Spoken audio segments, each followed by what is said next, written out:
We are live. Welcome back, everyone.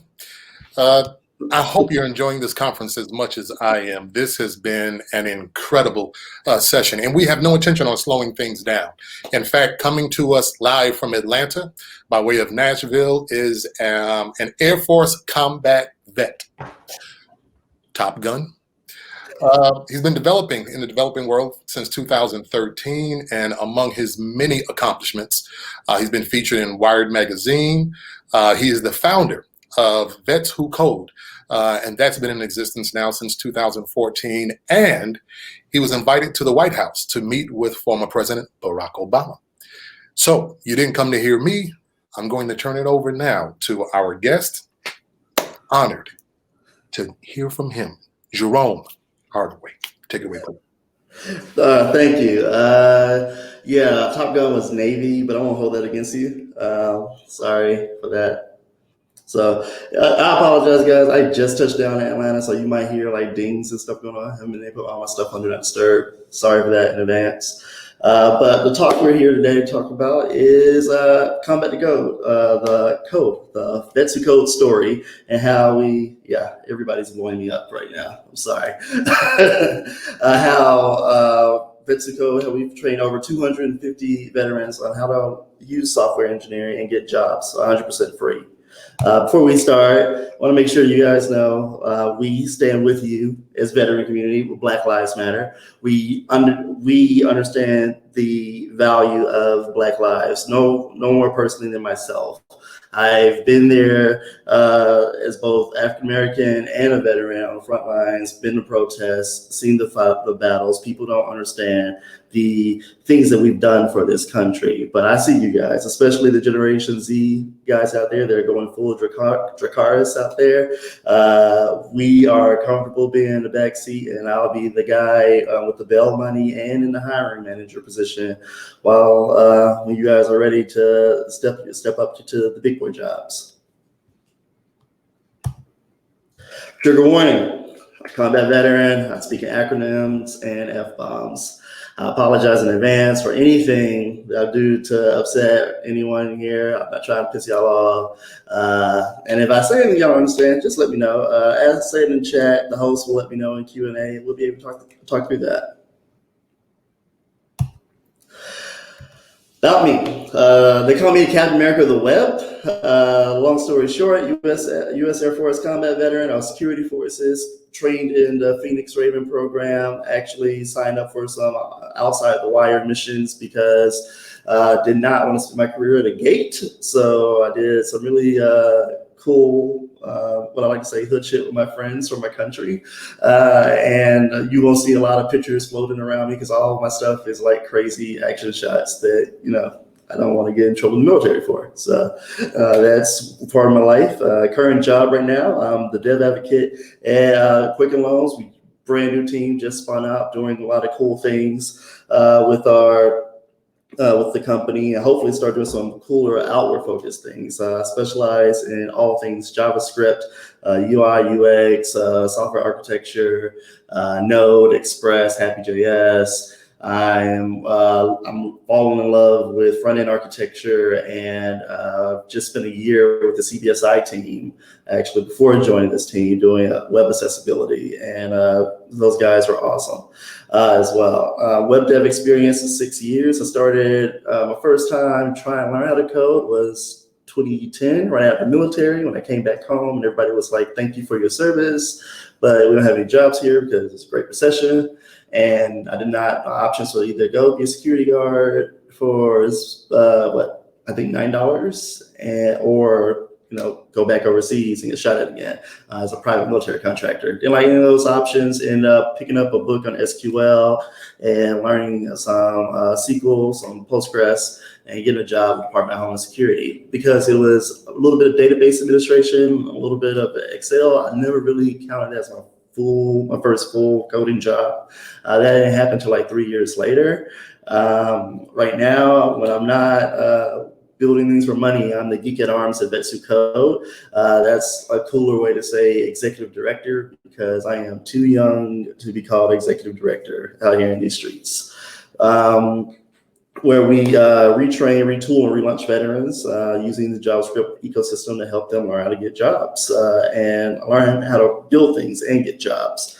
And I also write for Stack Overflow, which is kind of cool because in 2014, I asked a question in Stack Overflow and somebody was a hater on me. And now I'm getting Stack Overflow money. So like, that's like everything comes full circle. Absolutely love it. And I think my biggest like success point is I somehow convinced like the entire web world full of white dudes to call me Captain America before Sam Wilson was debuted by Marvel. So Anthony Mackie, if you ever see this, you owe me a shield because I was here first on the internet. So like, don't be a hater.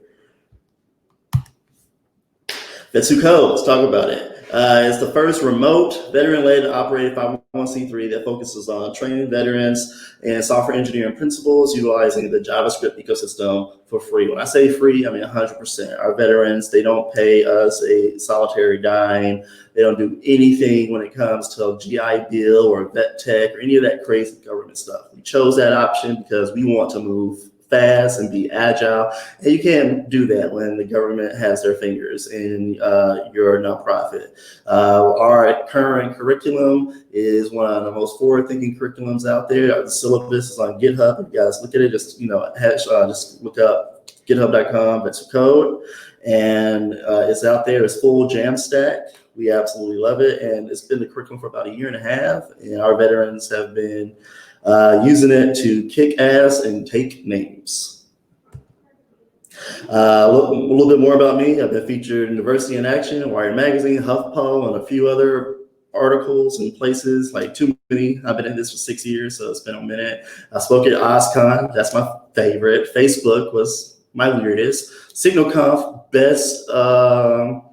They have the best swag bags ever. If you ever get a chance to go to SignalConf, go there. JSConf in Medellin, Colombia, best food ever. I gained like 15 pounds in a week. And I also got to meet Barack Obama on his birthday and speak at the White House for a little bit. So that was cool. Me at Cascadia JS, they were voguing, J Don't Vogue. So like, and me at OSCON, there you go, the Signal and my first story. To date, Mexico, we've trained 252 veterans that have gotten jobs, software engineering, and that's 37 states. And I think we're at 17.6 million currently of like job offers and people like putting that money into the economy. And, it's a cool, like it's the most humbling experience I've ever had, like going from M4 carbines to MacBook Pros and then transitioning to helping other people to follow in my footsteps. Guys like Ben Winchester, who he just got a job at Deloitte and he's heading up our podcast team at VWC, or Jeff Martin, who was an X-ray tech in Clarksville, Tennessee, getting his first job at Microsoft at the HQ in Seattle, 24 hours after getting his job offer, proposing to his girlfriend, because fiance flies are over there, they get married. I'm like, yo, this is a whole family now. Like, this is wild. Like, that's the power that we all have in educating, teaching, and sharing people. We're not people who are the educators and mentors. We don't just build things and teach things. We touch the world. We change entire lives. So think when you're looking at something to do, I would definitely suggest becoming a mentor and instructor in your local areas because it's such a heartwarming experience. The stack we focus on is Jamstack. We do this to focus on mastering language manipulation APIs. In my experience, coming from a young Padawan, just like many of you are, or maybe not, to where I'm at now, being able to take your time and focus and deep dive in one language is the best way to learn how to code and learn how to code well.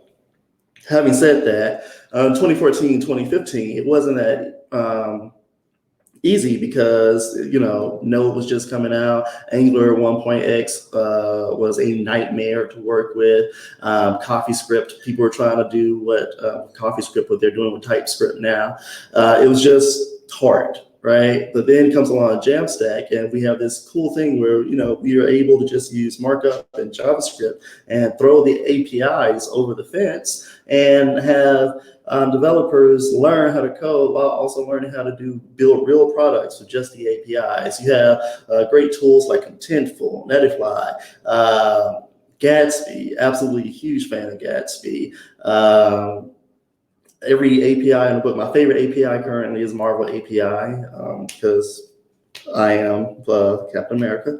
So like these tools we use, or with these tools, these technologies, we're able to help veterans build full scale products and projects they can showcase to hiring managers and make money with. One of our veterans that we just did a podcast with, Steve Clark, he just made his website called angrypickles.com. He's working on it, but he's already made money with his product before it's launched. And it's just, hey guys, selling a Marine selling spicy pickles is the funniest thing to me. Like I can't even say that with a straight face. Can't believe, like, shameless plug, Angry Pickles. Like check out the Angry Pickles guy on Twitter. Skills we focus on: web development, language mastery, and computer science fundamentals. We do this so our troops stay ready, so they don't have to get ready. That's our old combat saying, right up there with train hard, easy fight, easy training, hard fight. When we say web development, we're focusing on, of course, mobile first web development, keeping it as lean as possible, HTML, CSS, JavaScript, teaching our veterans where they can add React in the right spots, because one of the things, the first thing I noticed with a lot of entry-level developers and junior devs is they just react all the things. But when you get that experience, like of working at big companies like I got at CBSI, you start learning that, you know what, it's best to, especially with React as a library, to not react all the things and focus on the things that are static. It can be controlled by just static pages in UI, keep that static, and the things that you absolutely need to have move. That's when you start with React at real-time data. A great example would be like if you have a chat box on your website. The whole website doesn't need to be a React app, but that chat box can be a React app within the static website. A great example, especially you guys want to show like a little higher level understanding of software architecture on your projects. That's a real quick and easy flex that you can do for hiring managers. Also being able to have those talks with things like SMACs and BIM and front-end architecture on that level with them. We're able to get into the crux and like the level of being able to speak tech and talk about the art of building. Computer science fundamentals, I am going to be honest, we focus on computer science fundamentals for the sole purpose of the hiring managers and tech teams. We understand that unfortunately we live in a world where computer science still uses a gatekeeping tool. And as much as I would love to change that, I have to operate in the world as it is while pushing to make the world what it should be. So while I am vehemently against computer science fundamentals being a gatekeeping tool, because I have never in my life used big O notation or LIFO and FIFO in a conversation. You just do the thing and build it. It makes sense to make sure that my veterans don't go out there without those tools in their toolbox. So some key differences with Vets Who Code from other organizations. Rockstar Board. A lot of the people that engineers who are working, they absolutely love and they're paying for their courses and stuff. They're actually sitting on our board, as well with lawyers, engineering managers. We have people such as Amanda Kasari, engineering manager at Google Cloud, Carrie Youngman, engineering manager at Netify, Brian Holt, Kyle Shevlin, Shevlin's Webflow at Kid.io, Brian's front-end masters, Microsoft, and as you guys know, he's a program manager for the VS Code project. Guys like Maxim Thorne, who actually helped write the bill for equality, equal marriage in the United States. Like, we have these type of people that we are able to lean on and learn from, and then take that information and disseminate among the troops and those resources. The instructors, they have the same life experience that our troops have. Every instructor at VWC was once a VWC troop, has had a job for a year on a production app because of VWC, and now they're giving back. Our EDU team is the only team, or the requirement is to have a job for a year writing code and be a veteran and also have gone through the program. So that's the toughest team to get on. Separate teams to ensure VWC grows. I don't know if civilians have this concept, but we call it team of teams in the military. General McChrystal came up with it, or we have asynchronous teams working on separate products, so that everything continues moving smoothly, so things can grow without me having to pay attention. I feel like as a leader, if I'm having to ask what's going on, then I'm failing as a leader. And top level introductions and talks, aka our Slack side chats. That's my favorite thing, where people come and just talk to the veterans, like AMAs. I know in November we have Adi Asami, we have Cher from Apple coming up. I'm actually working with the CEO of GitHub to come and talk to our veterans who are more interested on the business side of development. It's a really exciting experience to have people who have done so much come and pour into these veterans and see veterans freak out. Great example. Steve Clark, the Angry Pickles guy, he freaked out because the CEO of Netafly retweeted him, and he hits me up at 10 p.m. I was like, holy shit, this dude just retweeted this podcast about me talking. And I'm like, oh, that's okay. First time, it's cool. I'm going back to bed now. Good night. But that's every day of my life. A veteran excited about a milestone that they've gotten. And that's the type of joy I get to bring to the world. Our end game is re-entry to retirement. When I say that, I mean that we want to be able to support our veterans from the first step that they take with learn how to code in that first hello world, all the way until they decide that, you know what, code is not for me anymore. I've made enough money. It's time for me to go. I would like to, I'm going to go sit on a beach somewhere and retire and play with my kids or my grandkids. That's where we're seeing go. We come from this because we got to this level because we kept having veterans come back over the past 2-3 years to get more mentorship, get more team building with us, so they can go and get the next job after we wanted a promotion. And we just saw that, you know what, this is an area that our troops are starting to go, so we have to be here. And I absolutely love it. Have been around when Schuster Braun was kind of support tech when he first started with Vetsuko, to after Vetsuko, 3 days later getting his first web development job. And then a year later, he's coming through us again to prep for an Amazon interview, and he ends up working at Amazon. These are the amazing stories and lives I get to impact. And it's just, I cannot. Of course, I can't say anything other than it's amazing. It's the best work on earth. Because I heard you guys want to ask questions, so I'm going to open this spot up for questions since we have a little bit of time. And first of all, I just want to say thank you. Until you guys keep fighting a good fight. Once again, Black Lives Matter. Donate if you can. If you don't feel in your heart to donate to Vetsuko, please donate to the people of this conference, or also please donate to your local Black Lives Matter funds and charities. Make sure when you donate locally, you have more impact. So always remember, donate locally because you have more impact. And of course, my favorite thing, remember to hydrate. You guys see me on Twitter. I'm randomly reminding you guys to drink water and do push-ups, because those are the two things that push me. Outside of that, I hope you guys have a great day. Awesome. That was absolutely incredible, Jerome. Really appreciate the efforts that you and your team are undertaking in all of this. I do have a question for you. For someone really looking to get in that may already be dealing with the day-to-day 9 to 5 and just life overall, any tips for how they can kind of allot time to do this and the best place to actually start? Roger that. So first things first, Vetsuko has that baked in. Most of all of our classes are in the evening. We try to do no more than 2 hours in the evening. Monday through Thursday is my schedule, but the other instructors, they kind of make their own schedules with the teams as they make it. So that's one thing. We try to we try to accommodate, real life. It's not, don't think of it like those for-profit boot camps where it's 8 hours and you've been in a hoodie and like eating like food and stuff. No, I was an adult when I learned how to code. I understand you have responsibilities, you have a life, you have to make money. So like, I'm not trying to hold up time. Like, you are going to have to dedicate time, but I'm not going to try to get in between you and making a living for yourself. Right.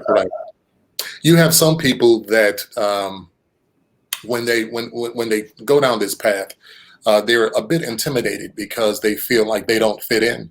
Usually, especially in our culture, we can see someone like you, and you would be considered, the exception to the rule, unfortunately.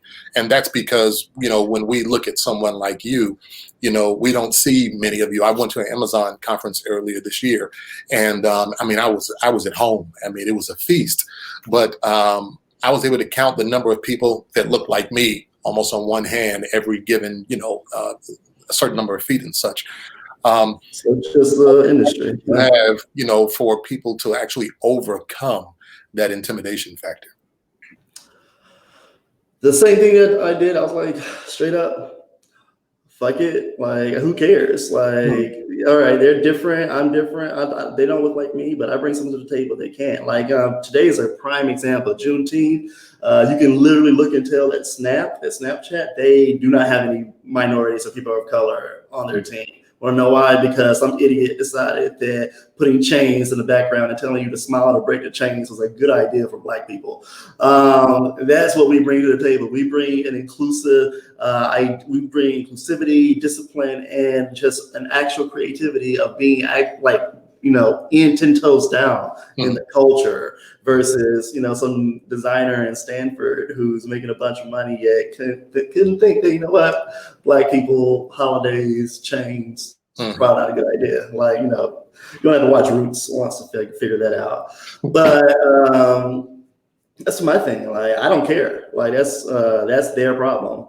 If there's not enough Black people in the room, then that's the problem on theirs and they need to fix it. But I'm not going anywhere. Yeah, I've often shared with people who are intimidated that they may not really be good with people, and one of the things to overcome. And I'd like to get your input on this. So, if someone who is an introvert, but they really want to learn how to code, a lot of times depicted on TV, you may see teams of coders, and you may think that it actually takes a team of people to do things. Where you have sites like Freelancer, I forgot they changed the name of it now, but where you have a lot of freelancer coders out there who are doing things by themselves, and then so that fosters kind of the entrepreneurial spirit inside of someone. But when you think about that the culture of either coding in a team or coding, alone, is there a difference? Does being a part of a team give you a leg up? And is that something that people need to really kind of focus on and develop that skill? All right. So first, if you're an introvert, what you have to do is you have to communicate that to people that, we all have to learn our work styles and learning languages. Like, I feel like work languages and love languages are kind of the same thing. There are some people, they put on their headphones, they get to work, they don't want to talk. I am a social butterfly. I want to put on the code, and I want to know what's on pop culture. I want to know what's on this website. I want to keep up with what's going on everywhere. So that's my thing. So you have to find out your style. What I will say, teams, just like everything, it depends. I can't say that, hey, this team, being on teams is better, because depending on who you are, it might not. I can say my last team, because this team is pretty new. We have one member that is hopefully coming on. That if he comes on board, it's going to be like Step Brothers and at Quick and Long. So we might either do something really dope or get fired really fast together. Don't know. But my CBSI team, when I had Tom Leslie and Charles Camp, Adam Dillon, these guys out there, they made work fun. So that's what it depends what you're looking at. I tell people my goal is to be the best person on the team that doesn't make people want to throw them out a window. That's what I'm looking for. And that's what I think teams bring, human beings are social creatures. On some level, you're gonna find you have to have that human connectivity. So I mean, it's just a really thing that varies, like from person to person, the style of the team. Mm-hmm. Well, there's also a stigma associated with coders or people in technology that we're really stiff. We don't know how to laugh and have fun, and everything that we do is so binary, and that isn't true. That isn't true at all. So I really appreciate you and the way you're breaking things down, because when people look at you, they can see themselves and realize they can get this stuff done. Well, that's what I mean. That's the purpose of being like forward facing. Is like, I originally came from Memphis, Tennessee. I actually met Barack Obama. I was invited to the White House while I was in Memphis. Won 40 under 40, 30 under 30. It's just for me, it was a low level, antiquated area. So I had to, step my game up, become the best for my veterans. I had to go to a place that would make me better. But that's the thing. I want to be able to be that beacon that you're like, hey, I was you. I was that kid who didn't know how to play basketball. I was that kid that didn't know how to play football. I was that kid that was like a dork. And also I was that guy that was out here doing crazy stuff. I'm like, I've jumped out of a building. I've been in an IED attack. I've been shot at. I've been shot. I have, I've done all of the crazy things. Well, let me. Gamut. I'm sorry, I don't want to interrupt you. We can go on. I'm really enjoying this conversation. We're about to transition off. We get cut off here automatically, but I wanted to take the time to say on behalf of the entire Juneteenth team and those watching, thank you so much, man, for your service. Thank you for what you're doing for the vets, and I appreciate knowing you, brother. No problem, man. I volunteered for this stuff. Like this is what we have to do. You guys want to keep talking, keep the conversation going? I will be on Twitter at Jerome Hardaway. I'm here to talk tech and shoot the shit. Like that's what I'm about. So let's have fun and let's bring some joy in today. Awesome, Jerome Hardaway on Twitter. Take it easy, guys. Thank you.